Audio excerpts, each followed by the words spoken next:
Le déroulement de la campagne vaccinale en France a été détaillé ce jeudi par le Premier ministre. Jean Castex a détaillé 3 phases. La vaccination des pensionnaires des EHPAD, soit 1 million de personnes dès que le vaccin sera disponible. Puis à partir de février, toutes les personnes présentant un facteur de risque.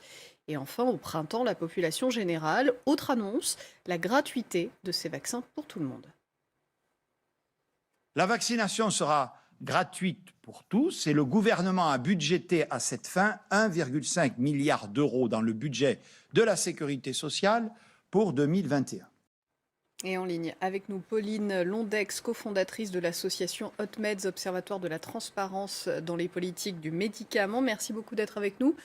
Alors d'abord, j'aimerais que nous revenions sur la tribune que vous aviez publiée en septembre dernier dans le journal Le Monde. Vous vous inquiétiez des conséquences de cette compétition des laboratoires sur la qualité des vaccins produits. 3 mois après, vos inquiétudes sont toujours les mêmes?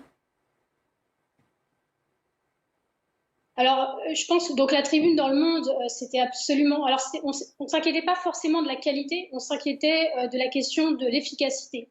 Et là-dessus, on n'a pas forcément encore de réponse, puisque aujourd'hui, ce qu'on a entre les mains, c'est une communication des laboratoires, de Moderna, de AstraZeneca, d'ailleurs, inquiétante communication d'AstraZeneca la semaine dernière, de Pfizer. Voilà. Donc, aujourd'hui, malheureusement, nos craintes sont confirmées, c'est-à-dire que on se rend compte qu'on est dans la réaction, dans la stratégie vaccinale, c'est-à-dire que le gouvernement aujourd'hui est obligé d'adapter la stratégie vaccinale, le calendrier de vaccination au calendrier de mise sur le marché des vaccins des firmes pharmaceutiques, c'est-à-dire qu'il faut faire avec le vaccin de Pfizer. Il faut quand même savoir que le vaccin de Pfizer ne réduit pas forcément la transmission, et j'insiste bien là-dessus, le ministre de la Santé lui-même l'a reconnu aujourd'hui, mais réduit les formes graves du Covid.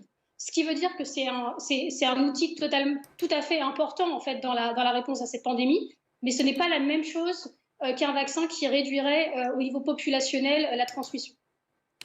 Au-delà de la course au vaccin, il y a une pression des États pour débuter au plus vite les campagnes vaccinales. Vous craigniez des pressions des pouvoirs publics sur les autorités nationales du médicament pour qu'ils valident la mise sur le marché de ces produits, même s'ils avaient des réserves? Alors aujourd'hui, nous, ce qu'on souligne, c'est qu'on a absolument besoin de transparence, transparence sur les calendriers qui sont simplement de dépôt des dossiers, d'examination des dossiers, d'examen des dossiers auprès des agences du médicament. Si ces contraintes-là sont mises en œuvre par les agences du médicament, c'est que toutes les procédures sont respectées.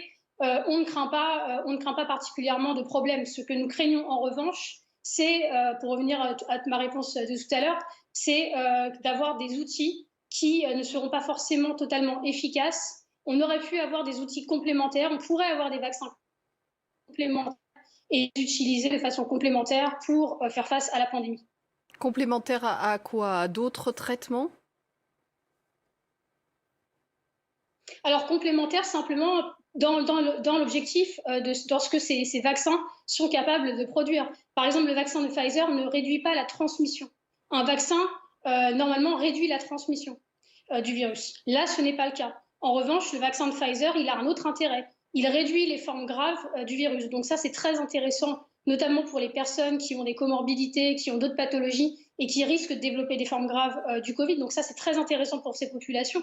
Mais ça ne répond pas à l'autre question qui est la question de la réduction de la transmission. Donc en fait, on a besoin d'avoir des vaccins qui se conservent de façon différente, qui s'utilisent de façon différente, qui protègent peut-être à une durée variable et à les utiliser pour pouvoir les utiliser de façon complémentaire en fonction des populations que l'on cible dans la stratégie de vaccination. Alors, la défiance à l'égard des vaccins, elle est plus forte en France que chez nos voisins européens. On va écouter le Premier ministre qui a tenté de lever ses craintes et on continue d'en parler ensemble.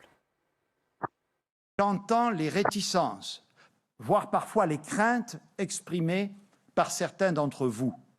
Je veux rappeler que si un vaccin est autorisé, c'est au terme d'une procédure rigoureuse d'essai et d'évaluation conduite par des autorités sanitaires indépendantes. Nous ne démarrons rien sans l'avis préalable de la Haute Autorité de Santé sur chacun des vaccins.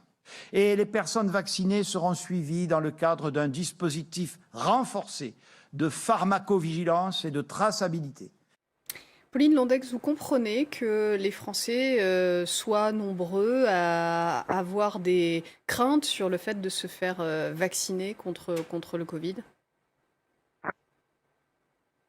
Alors, je comprends tout à fait. Pourquoi? Parce que, alors, je suis en partie d'accord avec le Premier ministre quand il dit que les vaccins vont être présentés et vont suivre des procédures dans les agences du médicament.